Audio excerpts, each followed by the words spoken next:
ዲጂታል ኢትዮጵያን ለማድረግ በሚደረገው ጉዞ ኢትዮ ቴሌኮም ከፍተኛ ሚናን ከመጫወት ባለፈ የአረንጓዴ አሻራ ችግኝ ተከላ በማካሄድም ከፍተኛ ድርሻን እየተወጣ ነው። የኢትዮ ቴሌኮም ከፍተኛ አመራሮችና ሰራተኞች የአንድ ጀንበር አረንጓዴ አሻራ ችግኝ ተከላ መርሃ ግብርን አካሂደዋል። ኢትዮ ቴሌኮም 250 ሺህ ችግኞችን በመላ ሀገሪቱ የተከለ ሲሆን ባለፉት 7 ዓመታት በተሳተፈባቸው የአረንጓዴ አሻራ መርሃ ግብሮች 4.6 ሚሊዮን ችግኞችን መትከል ችሏል። የ7 ዓመቱ ጉዞ አብረን ምን አደረግን ካላችሁ 4.6 ሚሊዮን ችግኞችን ተክለናል። በመላው ሀገራችን ወደ 889 የሚሆኑ መዳረሻዎች ላይ ማለት ነው። አንዱ የኢትዮ ቴሌኮም ውበት በአንድ አካባቢ ላይ ብቻ አይደለም የሚያደርገው ልማት፣ እንደዚሁ የሚያገለግላቸው ደንበኞች ያሉት ሰፊ በሆነችው ሀገራችን ኢትዮጵያ ላይ ተንሰራፍቶ ነው ያለው ማለት ነው። በዚህ ልክ እንግዲህ ችግኞቹን ከመትከል ባሻገር እንዳልነው ለሰው ልጅም ደግሞ ለማህበረሰባችን የስራ እድልንም የፈጠረበት ነው። ከ24000 በላይ ዜጎቻችን ስራም እንደዚሁ እድል የተፈጠረላቸው ነው ማለት ነው። አረንጓዴ አሻራ የኢትዮጵያ የመቻል ተምሳሌት ነው። የዛሬ 7 እና 8 ዓመታት ጀምራ ማሳካት እንደምትችል በተግባር ያሳየችበት ነው። ዛሬ አረንጓዴ አሻራቸውን ያሳረፉ ለነገ ልጆቻቸው ጥሪት ማስተላለፍ የሚችሉ ናቸው።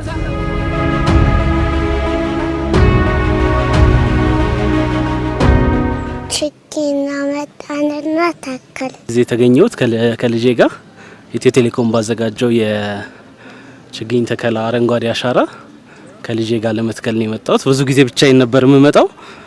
ከመጣውም በኋላ ቤት ወስጄ አሳያት ነበርና ለምን አብረን አንሄድም ትለኝ ነበር። ይሄ በጣም ትልቅ ለውጥ ይፈጥራል ብዬ አስባለሁ። በአካባቢ በአየር ንብረቱ ትልቅ ኮንትሪቢዩሽን ይኖረዋል። ያንንም እንድትረዳ በተግባርም ለማስረዳት ያው እዚህ ላይ እንድትሳተፍ ለዛ ነው ይዣት የመጣሁት ማለት ነው። ልጄ ነው ለነገ ትውልድ ያው ብዙ ነገር ነው የሚጠቅመው። ተስፋ ነው፣ ጥላ ነው። የአየር ንብረቱ ጋርም ተያይዞ ትልቅ አስተዋጽኦ ነው። መቀጣይም ልጆች ያው እኛን እያዩ ወደፊት የሚመጡ ልጆች እንደዚሁ የዚህ አይነት እንትናቸውን ያደርጋሉ ብዬ ነው ማስበው። የአረንጓዴ አሻራ መርሃ ግብር ኢትዮጵያውያን በትብብር ለነገ ተስፋን የተከሉበት ነው። አረንጓዴ የለበሰችን ኢትዮጵያን ለምለሟን ኢትዮጵያን ለትውልድ የሚያወርሱበት። ኢትዮጵያ አሁን አረንጓዴ አሻራ በማድረጓ አንደኛ ለመጪው ትውልድ ትልቅ ተስፋ ነው። አረንጓዴ አሻራ ስንተክል አንድም ለመዝናኛ፣ ሁለተኛ ከኤንቫይሮንመንትም ጋር የአየር ብክለትንም ይከላከላል። እነዚህ የአፈር መሸርሸሮች በረሃነትን ሲቀጥል ለምግብነት የሚውሉ ፍራፍሬዎችንም ነው እየተከልን ያለ ነውና እንደ ሀገር ለሚመጣው ትውልድ ትልቅ ተስፋ ነው።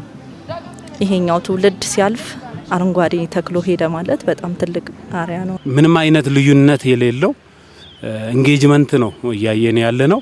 ይሄ ደግሞ እንደ ሀገር የሚያኮራ ነገር ነው። ምክንያቱም ይሄ ከህይወት ጉዳይ ጋር ከየትኛውም አይመለከተኝም የሚል ትውልድ የለም። ይሄ ነገን መትከል ተስፋን መትከል ነው እና ልጆቻችን የሚያርፉበት የሚጠለሉበት አገራችን ደግሞ ይበልጥ አረንጓዴ የምትሆንበትና የተሻለ ምርትን የተሻለ የአየር ጸባይን የምናገኝበት ነገር ነውና እንደ ሀገር ከፍተኛ የሆነ ኩራት ነው የሚሰማን። አረንጓዴ አሻራ ለኢትዮጵያ አረንጓዴ ኢኮኖሚ ግንባታ የማይተካ ሚናን ይጫወታል። ዌል ፕላንድ፣ ዌል ኦርጋናይዝድ፣ ዌል ኦርኬስትሬትድ ነው። አሁን ላለፈው 8 ዓመት የሄድንበት ለየት የሚያደርገው እሱ ነው እና ያ አሁን በዓለም አቀፍ ደረጃ እውቅና ያገኘ ነው። የሀገር ብቻ ሆነ ሳይሆን የዓለምም ሳምባ ልትሆን ነው ኢትዮጵያ። ንጹህ አየር የምታቀርብለት ለዓለምም ትሆናለች። ልክ እንደ አማዞን ወደምትሆን እየሄደች ነው። ኢትዮ ቴሌኮምም ይህን ለማሳካት የአረንጓዴ ኢኮኖሚ መሰረት ለሆነው አረንጓዴ አሻራ መርሃ ግብር ከመሳተፍ እስከ የአረንጓዴ መሰረተ ልማቶች ላይ ትኩረት ማድረግ የዘለቀ ስራን እየሰራው ነው ይላል። በመላው ሀገሪቱ በመናረገው የአረንጓዴ አሻራ ንቅናቄ በጣም የሚያስገርሙ ትልልቅ ደኖችንም ጭምር በአንዳንድ ቦታዎች ላይ ኢትዮ ቴሌኮም እያፈራ ነው ያለው ማለት ነው። ችግኝ ከመትከል ባለፈ ወደ 9 የሚሆኑ የኢቪ ቻርጂንግ ስቴሽኖችን ገንብተናል ማለት ነው።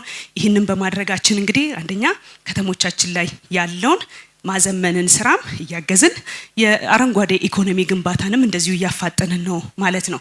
ይህን ስናደርግ ከዛሬው በተለይ ከምናደርገው የአረንጓዴ አሻራ ማሰረፍ ጋር በቀጥተኛ ቁርኝነት ያለው እንደምታዩት ከ425,000 በላይ መኪኖች ከባለፈው እንግዲህ ከአንድ አመት በላይ ነው ይሄን አገልግሎት ከጀመርን ማለት ነው ቻርጅ ለማድረግ ችለዋል። ይሄን በማድረጋቸው ወደ 13.8 ሚሊዮን የሚሆን ኪሎግራም የካርቦን ኢሚሽን ሬዲዩስ ማድረግ ችለናል ማለት ነው። ተቋሙ የተከላቸውን ችግኞች የጽድቀትን መጠን በቴክኖሎጂ በመታገዝ የሚከታተል ሲሆን ባለፉት ዓመታት በተቋሙ የተተከሉት ችግኞች 82.7 ከመቶ መጽደቅ መቻላቸውን ተቋሙ ነግሮናል።